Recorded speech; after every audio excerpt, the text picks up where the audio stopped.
একদিনের tour Dhaka two Chandpur যাওয়ার সহজ উপায় হচ্ছে নদীপথ লঞ্চে। ফয়জুল ইসলামের রিপোর্টে বিস্তারিত।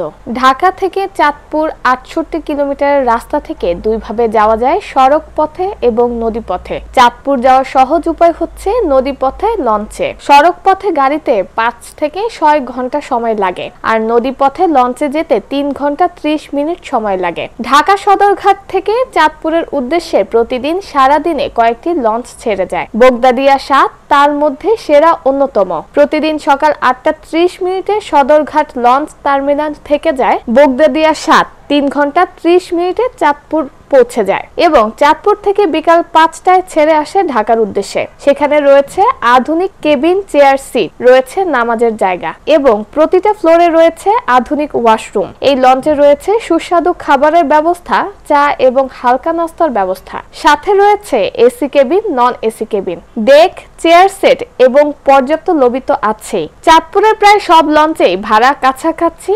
ডেক ২০০, ডেক সিট ২৫০ টাকা, AC cabin single ৭০০, family cabin ১৮০০ থেকে ২০০০ টাকা।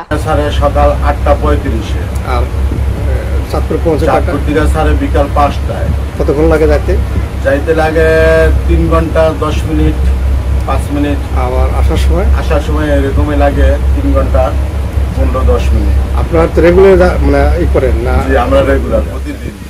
কোথায় যাচ্ছেন আপনি? চাঁদপুরে যাচ্ছি। চাঁদপুরে যাচ্ছেন। আপনার বাসা কোথায়? আমার বাসা গুলশানে। আচ্ছা, আপনি চাঁদপুরে তো আপনার বাসেও যেতে পারতেন, কিন্তু আপনি লঞ্চ কেন বেছে নিলেন?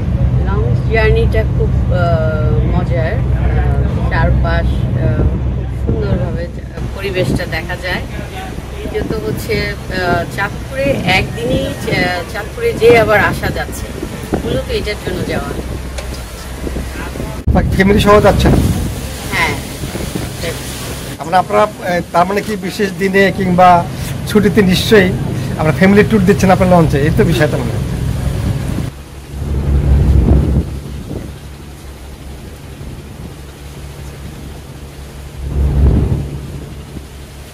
কিছু জায়গায় দেখলাম 10 মিটার, কোন জায়গায় আবার 15 মিটার হয়েছে হঠাৎ। ওই জায়গাটা গভীর বেশি, 10 মিটার দেখেন আবার গভীর কম। 10 মিটারের জায়গাটা কি আছে এনে, এই জিনিসটা আমরা জানতে পারি না। কি মাটি আছে না অন্য কিছু আছে, এই জিনিসটা আমরা বুঝতে পারি না।